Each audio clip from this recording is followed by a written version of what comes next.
안녕하세요. 잡시광입니다. 대만의 총통선거를 한 달 앞두고 중국이 항공모함전단을 대만 해협 중간선에 출현시켜 또다시 대만 총통선거에 개입하려는 움직임을 보이고 있습니다. 지난 11일 중국의 항공모함전단은 대만과 중국 본토를 구분하는 대만 해협을 통해 남쪽으로 항해해 중간선 서쪽에 머물렀습니다. 대만 해협 중간선은 1955년 미국 공군 장군인 벤저민 데이비스가 일방적으로 선언한 경계선으로 미국은 이 선을 넘지 말라는 암묵적 합의를 중국과 대만 양측에 압박해왔습니다.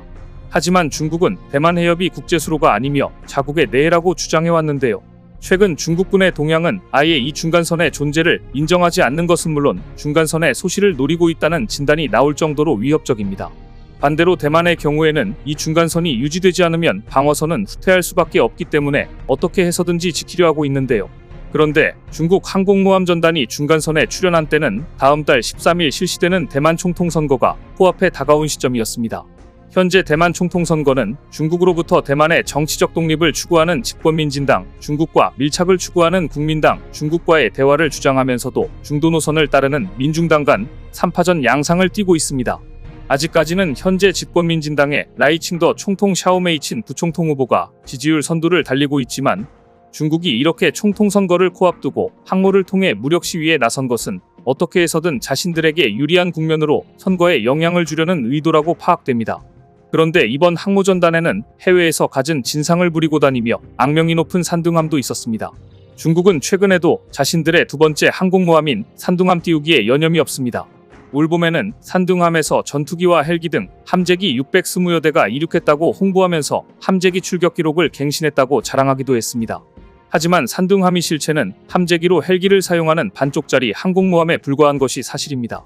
620대 대부분은 헬기인 것입니다. 중국은 차이 잉원 대만 총통의 미국 방문과 케빈 메카시 하원 의장과의 회동 때에도 산둥함 항모전단을 투입해 대대적인 대만 포위 공격 훈련을 벌였습니다. 당시 미국은 태평양 함대 소속 니미츠 항모전단을 투입해 맞불을 놓았는데요. 양국 항모전단이 불과 400km도 안 되는 거리를 사이에 두고 대립하는 초유의 일이 벌어진 것이었습니다. 당시 중국은 산둥함 항모전단의 서태평양 훈련을 대대적으로 선전하면서 대만 독립 세력은 이제 도가내든 쥐라고 기세를 올렸습니다. 그러나 산둥함 항모 소식을 전한 미국의 반응은 무슨 일이 있었느냐는 듯 담담했습니다. 크리스 미거 국방부 장관 보좌관은 당시 미국 기자들에게 이렇게 말했습니다. 니미츠 항모전단이 서태평양의 공해와 상공에서 안전하고 책임있게 훈련을 전개하는데 아무런 방해도 받지 않았다. 한마디로 중국 항모전단이 미국 항모전단에 아무런 위협도 되지 않았다는 뜻이었습니다. 중국은 시진핑 국가주석이 세 번째 임기를 시작한 직후부터 대대적인 항모 띄우기에 나서고 있습니다. 하지만 중국 항모는 기술적으로나 작전 경험 측면에서 미국 항모전단의 상대가 되기 어렵다는 게 일반적인 평가입니다. 전통적으로 육군에 비해 해군 전력이 약했던 중국은 1980년대 중반부터 항모 확보에 부심했습니다. 우여곡절 끝에 2012년 우크라이나에서 들여온 옛소련의 바랴그 항모를 개조해 랴오닝함을 추역시키는 데 성공했는데 랴오닝함은 사실상 함재기 이 착륙 연습을 위한 훈련용 항모로 평가받습니다. 미군 고위 관계자가 랴오닝함을 둘러본 뒤 장난감 수준이라고 했다는 보도가 나온 적이 있을 정도로 미군은 랴오닝함을 항모라고 보지 않았습니다. 절치부심한 중국은 랴오닝함 개조 과정에서 배운 항모 건조 기술을 바탕으로 2019년 자체적으로 설계해 제작한 첫 국산 항모인 산둥함을 추역시키는 데 성공했습니다. 산둥함은 외관은 랴오닝함과 비슷하지만 갑판 공간 설계를 크게 바꿔 함재기 탑재 대수를 40대 이상으로 대폭 늘렸고 갑판 아래도 함재기 적재 공간을 늘리는 등 서방국가 항모와 비슷한 형태로 구성을 바꿔놓았습니다. 하지만 뱃머리 부분을 12도가량 들어올려 함재기를 이륙시키는 스키점프대 등은 그대로 남았습니다. 랴오닝함과 산둥함이 채용한 옛소련식 스키점프 방식의 가장 큰 단점은 함재기의 이륙 중량이 크게 떨어진다는 점이었습니다. 육상에 비해 활주로가 짧은 항모에서 함재기가 자체 동력으로 이륙하려다 보니 기체를 가볍게 할 수밖에 없는 것인데요. 이렇게 되면 무장도 최소화하고 적재 연료도 줄여야만 합니다. 더구나 항모의 전투력을 가늠하는 척도인 소티도 크게 떨어질 수밖에 없습니다. 단적으로 이렇게 비교하면 이해가 쉽습니다. 산둥함은 하나의 스키점프대를 이용해 전투기가 한 대씩 시간을 두고 이륙하는 시스템인 반면 미국의 레이건함은 4개의 증기식 캐터펄트를 장착해 2대의 전투기가 연속적으로 출격하는 게 가능합니다. 캐터펄트식은 출격 횟수가 스키점프 방식의 2~3배로 늘어난다고 보면 됩니다. 또한 동력 성능에 있어서 중국 항모는 미 항모에 비해 크게 뒤떨어집니다. 랴오닝함과 산둥함은 물론 중국이 곧 해상시험에 들어가는 푸젠함 등도 모두 디젤 엔진을 장착한 재래식 항모인 반면 미국은 핵 추진 동력을 쓰고 있습니다. 핵 추진 항모는 별도의 급유 없이 장기간 해상에 머무르면서 작전하는 것이 가능하지만 재래식 동력을 사용하면 작전 기간이 10일 전후로 줄어듭니다. 기간을 늘리기 위해서는 엔진 가동에 필요한 연료를 실은 보급선이 계속 따라다녀야 합니다. 주목해서 볼 점은 지난번 서태평양 진출 훈련을 한 산둥함도 호위함 한 척과 보급함 한 척 등 달랑 2척의 수상함만 거느린 채 훈련에 나왔다는 점입니다. 즉, 산둥함이 훈련에 한 번 나오면 모항으로 돌아갈 때까지 필요한 기름 걱정하기 바쁜 상황이란 것을 알 수 있습니다. 중국의 첫 국산 항모 산둥함은 2019년 취역했지만 서태평양 진출 훈련은 올봄이 처음이었습니다. 취역 후 무려 4년 만에 원거리 훈련에 나선 것이었는데요. 지난해 6월에는 조선소에 들어간 산둥함 항모갑판에 구멍이 숭숭난 모습이 위성사진에 포착된 적이 있었는데 당시 갑판용 강제가 함재기의 속도와 충격을 버텨내지 못한 것 아니냐는 지적이 나오기도 했습니다.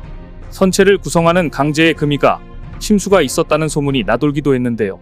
한마디로 부실 시공이었다는 것입니다. 하지만 뭐니뭐니 해도 중국 항모가 넘어야 할 마지막 관문은 핵 추진 기술입니다. 군사 전문가들은 재래식 동력을 쓰는 푸젠함이 세계의 전자식 사출기를 제대로 가동할 만한 전력을 확보하는 일이 쉽지 않을 것으로 보고 있습니다. 전자식 사출기를 운용하려면 여기에 들어가는 전력을 생산하는 별도의 디젤 발전기를 갖추고 있어야 하는데 중국군 해군사령부 중령 출신의 야오청은 지난해 한 인터뷰에서 이렇게 말했습니다. 푸젠함은 만재 배수량이 8만 톤인데 연료 적재량이 그중 4분의 1인 1만 8천 톤에 이르고 연료 보급선까지 따라붙는다. 항모 운항에는 문제가 없겠지만 전자식 사출기에 필요한 전력 확보가 쉽지 않을 것이다. 아직도 미 항모를 따라잡으려면 넘어야 할 산이 많다는 이야기입니다. 그런데 중국이 그렇게도 띄우려고 하는 산둥함을 탄생시킨 총책임자이자 산둥함의 아버지로 불리는 전직 간부 후원밍이 숙청당해 중국 인민들을 큰 충격에 빠뜨렸습니다. 지난 27일 상하이 인민법원은 후원밍 전 회장이 2001년부터 2020년까지 국유기업들의 간부로 재직하면서 직권을 남용해 공사발주와 합작, 원자재 구매, 간부 승진 등 인사 과정에서 약 109억 원의 뇌물을 수수했거나 챙기려 했다고 밝혔습니다. 다만 이 가운데 약 18억 원은 실제 수뢰하지 않아 미수에 그쳤다고 덧붙였습니다. 그는 또 중국 선박중공업 회장이었던 시기 부실한 민영조선소를 인수해 회사에 중대한 손실을 끼친 혐의도 받고 있었습니다. 그렇다면 후원밍은 어떤 인물이길래 이렇게 많은 이목이 그에게 쏠린 것일까요? 한마디로 후원밍은 중국 항공모함화 핵잠수함 탄생에 있어 요직 중 요직을 거친 인물이었습니다. 그는 중국 항공공업과 중국 병기공업그룹의 요직을 두루 거친 후 2010년 항공모함과 핵잠수함 등 중국 핵심 해군 장비 개발과 생산을 담당하는 중국 선박중공업 서기 겸 부총경리로 일했던 인물입니다. 지금 생각해보면 후원밍 인생의 정점은 중국 최초의 국산 항모인 산둥함 연구개발의 총지휘자로 나서 2019년 산둥함이 정식 취역했을 때였습니다.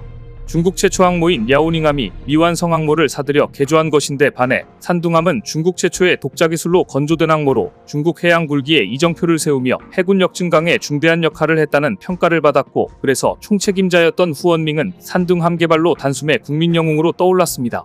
하지만 국민영웅은 수레제와 직권남용으로 역사의 뒤안길로 사라지고 말았습니다.